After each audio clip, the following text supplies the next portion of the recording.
Христу, дарагія сябры, прывітанне ўсім. Рады вітаць у трэцяй серыі нашых рэкалекцый.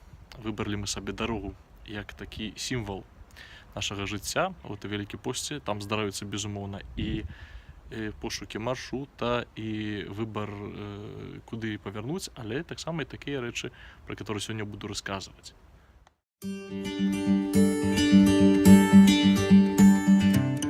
Гэты блог некаторыя называюць так сцісла хрысціянскім, але сёння хочу расказаць пра такую рэч, которая агульная і для святара каталіцкага, і бацюшкі, для далай-ламы, і для прафесара з універсітэта, і байкера, і металіста, і кожнага ввогуле чалавека. Вось гэта рэч, которую можна назваць рытмам нашага жыцця, а сімвалічна назваў яе пра хуткасць і пра пастоі на дарозе.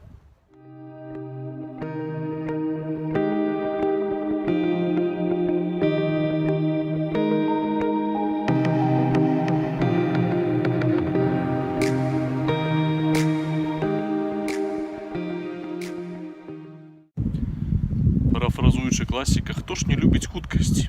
Нават я зараз у такой брычцы сяджу, хоць я і на месцы. Ось, але, напэўна, кожны з нас любіць вось это адчуванне тэмпу ці нейкага рытму такога. Хаця вельмі часта здараецца і так, што адчуваеш, што не ты кіруеш жыццём, жыццё табой кіруе. Так як за кіраўніцай, за стадом у пэўным моменце адчуваеш, што хуткасць кіруе табой, што ты ўжо не маеш сілы прытрымліваць сам, адказваць за то, што адбываецца. В жыцці таксама, з аднаго боку, хочацца жыць на поўніцу, на поўную нагу. Хочацца дзейнічаць, хочацца нешта ствараць. Свет крэатыўны, свет дынамічны, і сёння, калі не будзеш згодны з ім жыць, то можаш застацца далёка-далёка ззаду, як у Льюіса Кэрролла было у Алісе ў краіне цудаў, што калі не будзеш бегчы, то не будзеш... Каб заставацца на месцы, павінен бегчы ўвесь час. Вот так. Але з другого боку таксама, каб не было такого пачуцця, што жыццём мною кіруе, што жыццём не уцякае дзесьці праз пальцы, што не магу нацешыцца тым, што ёсць вакол. Бог, калі стварыў свет, памятаем, што спачатку задумаў, пасля стварыў, там цешыўся тым, што стварыў. Адзін з маіх сабратоў кажа, што можа праблема нашая у тым вельмі часта, што не можам цешыцца, не можам застацца, сузіраць тое, што ёсць. Томас Мертон, такі тэарэтык духоўнага жыцця, трапіст, манах, пустэльнік амерыканскі.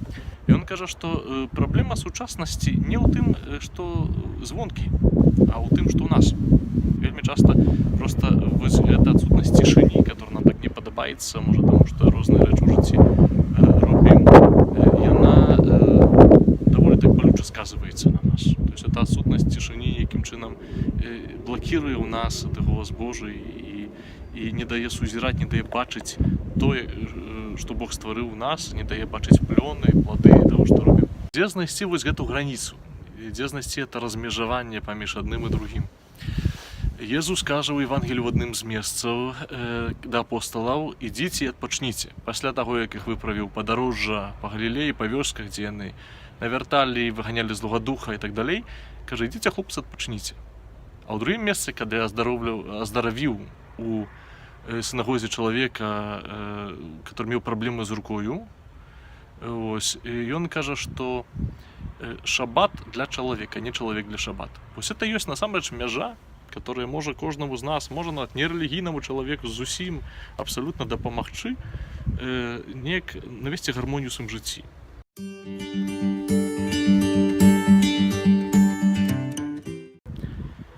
Гэта знак таго, што варта падумаць пра сваю іерархію каштоўнасцяў. Вельмі часта мы пра яе не думаем, проста робім, каб рабілася. А насамрэч свядомасць цэлі, свядомасць таго, што важнейшае ў жыцці, яно ратуе перад этой памылкай лагічнай, калі штосьці адначасова важнае і неважнае. Вось так можна ўсё, што хочаш вывесці. Калі і важнае, і неважнае, то нічога не важнае. Калі А і не А адначасова, то Б.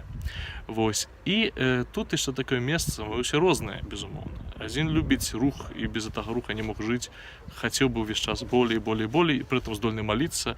Другі, ён любіць сузіранне, Бог іх стварыў для сузірання, і не можа манах быць бізнесменам, і не можа бізнесмен маліцца як манах, таму што ні адзін, ні другі не будзе спаўняць свае ролі. Вось. Але істотна яшчэ адна рэч. Это мяжа у нас, которую мы так шукаем. Мяжа паміж рухам і спачынкам, мяжа паміж тэмпам, хуткасцю і пастоямі, которые неабходныя, ляжыць у нас. Ляжыць у такой свядомасці, што я паную над сваім жыццём. Ляжыць у свядомасці, што я сябе не трачу, што я магу адначасова і аддаваць сябе і браць. Бо калі я толькі аддаю сябе, то я вельмі хутка сябе заганю і буду ахвярай. Калі я толькі бяру і вельмі хутка стану эгаістам, маё жыццё будзе пазбаўлена сэнсу, бо чалавек мае сэнс толькі тады, калі аддае. Дык гэткім чынам атрымоўваецца, што гэта мяжа знаходзіцца ў нас. Дарагія, на сам канец ведаю, што мы прывыклі адпачываць вельмі часта у маніторах і запрашаю, калі там, дзе это слухаеце, глядзіце это рэкалекцыі, ёсць кавалак зялёнага, чаго-небудзь парка, лесу, выходзьце. Вось гэта ёсць адпачынак сапраўдны. Манітор не дасць табе гэтага. Насамрэч, хаця ёсць заўсёды такая падкуса, каб нешта там паглядзець, на пабожнае што-небудзь убачыць. Кідай гэта, шукай вось гэтай прыроды, которая жывая зараз вясною, шукай магчымасці застацца ў цішыні з сабой, гэта цішыня табе дадасць сілаў да дзеяння.